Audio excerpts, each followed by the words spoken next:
nature of the cage you were born into. There have been four major phases of human farming. The first phase in ancient Egypt was direct and brutal human compulsion. Human bodies were controlled, but the creative productivity of the human mind remained beyond the reach of the whip and the brand and the shackles. Slaves remained woefully underproductive and required enormous resources to control. The second phase was the Roman model, wherein slaves were granted some capacity for freedom, ingenuity, and creativity, which raised their productivity. This increased the wealth of Rome, and thus the tax income of the Roman government, and with this additional wealth Rome became an empire, destroying the economic freedoms that fed its power, and collapsed. I'm sure that this does not seem entirely unfamiliar.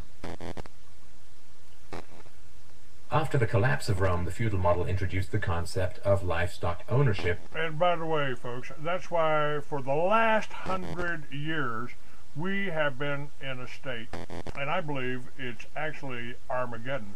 We've been in a state of constant war. From Grenada from Vietnam, from Korea, from Iraq, from Afghanistan, now Iran, now North Korea.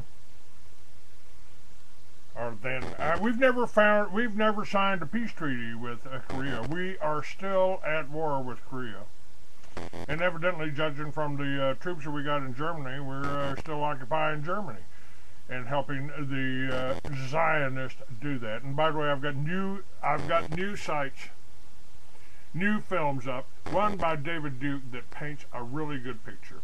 And we've got the links to this story of your enslavement and the beginning of the Third World War up on Peter's site here. Highly recommend that. The story of your enslavement on Peter, PeteThottam.com. And taxation. Roman Empire here. Instead of being directly owned, peasants farmed land that they could retain as long as they paid off the local warlords. This model eventually broke down due to the continual subdivision of productive land and was destroyed during the enclosure movement when land was consolidated and hundreds of thousands of peasants were kicked off their ancestral lands because new farming techniques made larger farms more productive with fewer people. The increased productivity of the later Middle Ages created the excess food required for the expansion of towns and cities, which in turn gave rise to the modern democratic model of human ownership. As displaced peasants flooded into the cities, a huge stock of cheap human capital became available to the rising industrialists. And the ruling class of human farmers quickly realized that they could make more money by letting their livestock choose their own occupations. Under the democratic model, direct slave ownership has been replaced by the mafia model. The mafia rarely owns businesses directly, but rather sends thugs around once a month to steal from the business owners. And that's why I've told you. What's the difference between the mafia and the government? You are now allowed to choose your own occupation, which raises your productivity, and thus the taxes you can pay to your masters. Value this time in your life, kids, because this is the time in your life when you still have your choices. And it goes by so fast. I love this. When you're a teenager, you think you can do anything, and you do. Your 20s are a blur. 30s, you raise your family, you make a little money, and you think to yourself, what happened to my 20s? 40s, you grow a little pot belly, you grow another chin. The music starts to get too loud. One of your old girlfriends from high school becomes a grandmother. 50s, you have a minor surgery. You'll call it a procedure, but it's a surgery. 60s, you'll have a major surgery. The music is still loud, but it doesn't matter because you can't hear it anyway. 70s, you and the wife retired to Fort Lauderdale. Started eating dinner at 2 o'clock in the afternoon. You have lunch around 10, breakfast the night before. Spend most of your time wandering around malls looking for the ultimate soft yogurt and muttering, how come the kids don't call? How come the kids don't call? The 80s, you'll have a major stroke. You end up battling with some Jamaican nurse who your wife can't stand, but who you call mama. Any questions? Your few freedoms are preserved because they are profitable to your owners.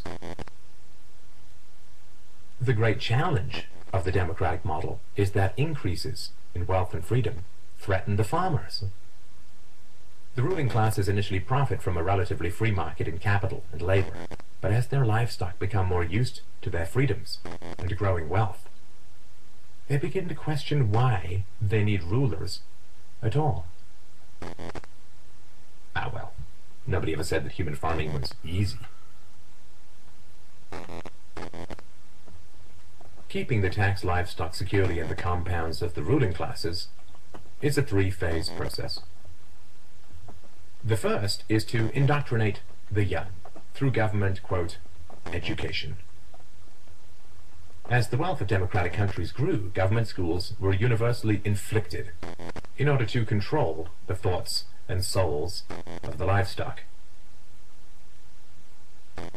The second phase is to turn citizens against each other through the creation of dependent livestock. It is very difficult to rule human beings directly through force, and where it can be achieved, it remains cripplingly underproductive, as can be seen in North Korea. Human beings do not breed well or produce efficiently in direct captivity. But if human beings believe that they are free, then they will produce much more for their farmers. None are so enslaved. The best way as those to who maintain this falsely illusion believe they're of freedom free. is to put some of the livestock on the payroll of the farmer. Those cows that become dependent on the existing hierarchy will then attack any other cows who point out the violence, hypocrisy, and immorality of human ownership. Officers positioned Grant face first on the floor with one officer near his head, a second near his back, and a third officer standing nearby. There appeared to be a brief struggle. Then, a 2-year veteran BART officer stands, draws his weapon, and fires.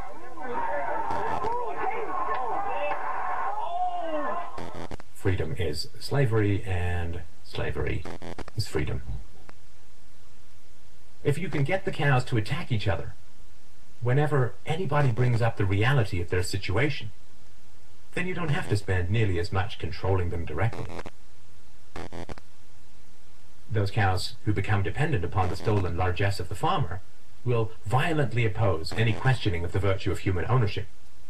Yeah, listen to my show day before yesterday with the Jewish gentleman that spent 50 minutes trying to tell you how bad the Muslims were. And as soon as I mentioned Israel and Jewish control of our media, suddenly I was anti-Semitic, and nobody's going to book a show. They're not going to let anybody, they're not going to book anybody on my show anymore. Incredible, huh? It's the way it works. It's the way it works, folks. Okay, let me see here. Okay, are we out? Yep, we got 19 seconds. Look, folks, I need a little bit of support today. I need you to make a donation. I need you to order a book. Call me at 520-413-2397. Otherwise, I go into an overdraft position and lose a little bit of headway that I've gained here. Give me a call. 520-413-2397. Now, let me close this all down. Call recording has been completed. Thank you.